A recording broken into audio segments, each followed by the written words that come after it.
Muscle का ढिलक जाना या हमारी स्किन का ढिलक जाना, हमने देखा है कि इर्द गिर्द बहुत सी औरतें होती हैं जिनकी जब एज ज़्यादा हो जाती है, 50 साल, मेनोपॉज या प्री मेनोपॉज पेरी मेनोपॉजल जो होती हैं औरतें, उनके थाइज और लोअर बैक में ना वो उनका जो स्किन है या उनकी बॉडी है वो ढिलक सी जाती है। देखें, जैसे जैसे हमारी एज बढ़ती है वैसे वैसे मुश्किल हो जाता है फैट लूज करना, ये एक सच है। अब ये जो ढिलकी हुई आपकी स्किन होती है आपके थाइज में या लोअर बैक में, इसको आप ठीक कैसे कर सकते हैं? इससे पहले बहुत ज़रूरी है ये जानना कि हमारी बॉडी के अंदर चल क्या रहा है। देखिए, सबसे पहले जानना यह ज़रूरी है कि हम कितना फैट लूज कर सकते हैं एक हफ्ते में। इंसान एक हफ्ते में मैक्सिमम 2 पाउंड फैट को लूज कर सकता है। अगर आप 2 पाउंड फैट से ज़्यादा लूज कर रहे हो, मतलब कि आपका वाटर वेट आप लूज कर रहे हो, कि आप 2 पाउंड तो लूज कर लेते हो फैट, लेकिन आप पानी भी पीते हो, दूसरी चीज़ें भी, ग्रीन टी वगैरह पी रहे होते हो, तो वो दूसरा वेट आपका पानी वाला वेट लूज हो रहा होता है। एक हेल्दी इंसान 2 पाउंड वेट लूज करता है, लेकिन अगर आपको हाजमे का इश्यू है, आपका हाजमा वीक है, तो आप 2 पाउंड से भी कम वेट लूज करेंगे एक हफ्ते में। तो ये परेशानी वाली बात नहीं है, ये एक फैक्ट है, ये इन्फॉर्मेशन है। तो इसको अगर हम जान लेंगे तो हम मायूस नहीं होंगे जब हम फैट लूज की तरफ जाते हैं। दूसरा पॉइंट है कि आपकी बॉडी को बहुत एनर्जेटिक होना पड़ता है फैट लूज करने के लिए। अगर आपकी नींद पूरी नहीं है या आपकी एनर्जी लेवल कम है तो आप फैट लूज नहीं कर पाओगे। फैट लूज करना इम्पॉसिबल सा टास्क हो जाता है, क्योंकि बॉडी को बहुत एनर्जी चाहिए होती है फैट को हाजमा करने के लिए, उसको तोड़ने के लिए, उसको लूज करने के लिए। तो सबसे पहले आपको हेल्दी होना पड़ेगा ताकि फिर आप फैट अपना लूज कर सको। तीसरा पॉइंट है कि अगर आपको बेवक्त की भूख और ये जो क्रेविंग्स होती हैं इंसान को कि मुझे ये कोई मीठा मिल जाए, मिठाई मिल जाए, चॉकलेट मिल जाए, कोई चिप्स मिल जाए, अगर आप डाइट कर रहे हो, एक्सरसाइज कर रहे हो, जिम में घंटे लगा रहे हो, लेकिन अगर आपको ये क्रेविंग्स हो रही हैं और आपका बेवक्त भूख आपको लग रही है, तो फैट लॉस को तो भूल जाए। क्योंकि जब आपको ये बेवक्त की भूख लगती है तो मतलब ये कि आपकी बॉडी ग्लूकोज पे चल रही है। आपकी बॉडी जब ग्लूकोज पे चल रही होती है तो वो शुगर डिमांड करती है कि किसी भी वक्त आपको जी चाय का मूड हो गया, दूसरी तीसरी चीज़ों का मूड हो गया। एक बड़ी निशानी वेट लॉस की या फैट लॉस की है, फैट लॉस की, कि आपको बेवक्त की जो क्रेविंग्स होती हैं वो आपकी ख़त्म हो जाती हैं। आपको अपनी क्रेविंग्स को कम करना पड़ेगा और वो आप कर सकते हो सैलड के इनटेक से। आप अपने जो सब्जियां हैं उनका बढ़ा दो खाना, और पोटेशियम आप बढ़ा दो। 7 कप जो चाय वाले कप होते हैं ना, 7 कप सब्जियां रोज़ खाएंगे तो आपकी क्रेविंग्स भी कम हो जाएंगी। जब आपकी क्रेविंग्स कम होंगी तो आप समझ लें कि आप फैट लॉस में हैं। क्रेविंग्स के साथ नो फैट लॉस। चौथा है आपका पॉइंट कि आप इस बात को याद रखें कि कई लोगों की बॉडी ढिलकी होती है ना, और उनका असल में प्रॉब्लम होता है वो मसल्स का।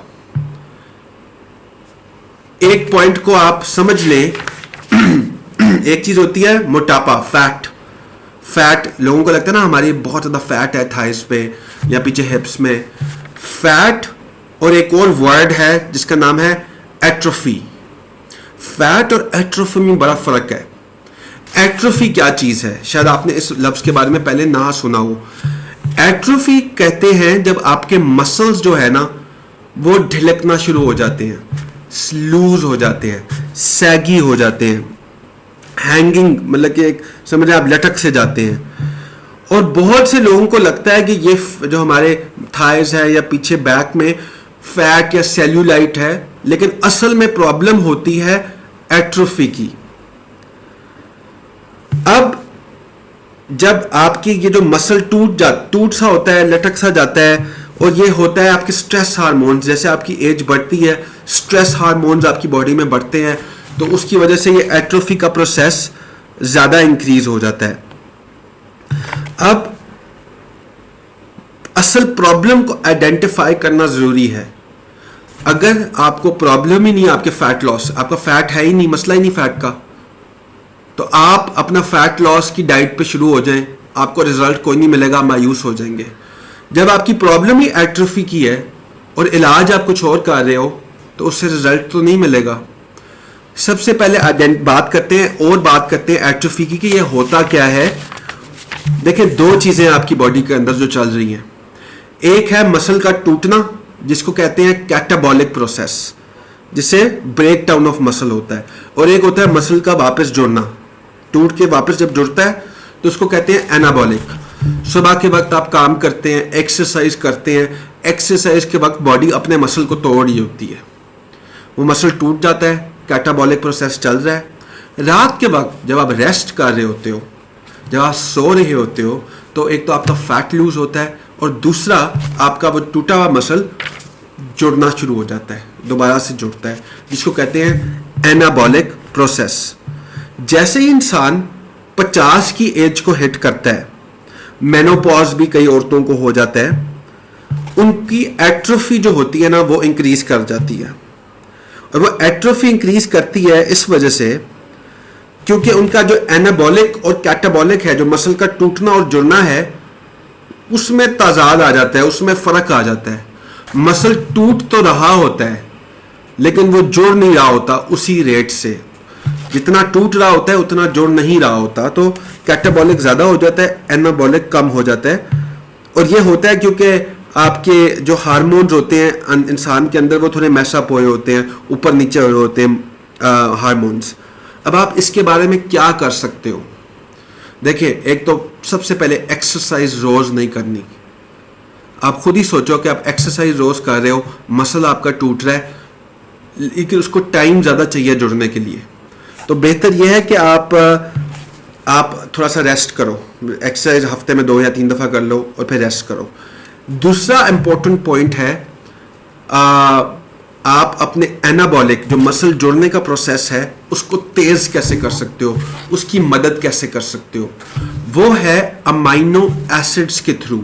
आप एनाबॉलिक प्रोसेस जो मसल का जुड़ना है उसको इंक्रीज कर सकते हो कुछ अमाइनो एसिड्स लेके, और ये अमाइनो एसिड्स एक गोली में भी आ जाते हैं। वो अमाइनो एसिड्स हैं ल्यूसीन, आइसोल्यूसीन, वैलिन भी मसल रिपेयर को इंक्रीज करता है। और आपको कई सप्लीमेंट्स मिल जाते हैं जिसमें ये तीनों इकट्ठी होती हैं, लेकिन इसके साथ आपको चाहिए होते हैं कोफैक्टर्स वो चीज़ें होती हैं जो इन अमाइनो एसिड्स की मदद करती हैं ताकि ये ज़्यादा फंक्शन कर सकें, ये ज़्यादा हेल्प कर सकें आपको, मसल रिपेयर जो है, मसल का जुड़ना, उसको और बेहतर कर सकें। ये कोफैक्टर्स होते हैं कुछ वाइटामिन्स, जैसे कि विटामिन B3, B6 और विटामिन C। तो आप ऐसी सप्लीमेंट चाहते हो जिसमें आपके पास leucine, isoleucine, valine, vitamin B3, vitamin B6 और विटामिन C इकट्ठा हो। ये चीज़ें आप एक सप्लीमेंट में लो और हर रात को लो, चाहे आप एक्सरसाइज कर रहे हो या ना कर रहे हो। रात को सोने से पहले आप ये सप्लीमेंट ले लो ताकि जो मसल रिपेयर है वो प्रोसेस आपका बेहतर हो जाए। एक्सरसाइज को ज़्यादा मत करें, हफ्ते में 1 बार या हफ्ते में 2 बार करें, और आहिस्ता आहिस्ता जब आपकी बॉडी को आदत हो जाएगी मसल के टूटने की और रिपेयर होने की, तो आप अपने एक्सरसाइज को इंक्रीज कर सकते हैं।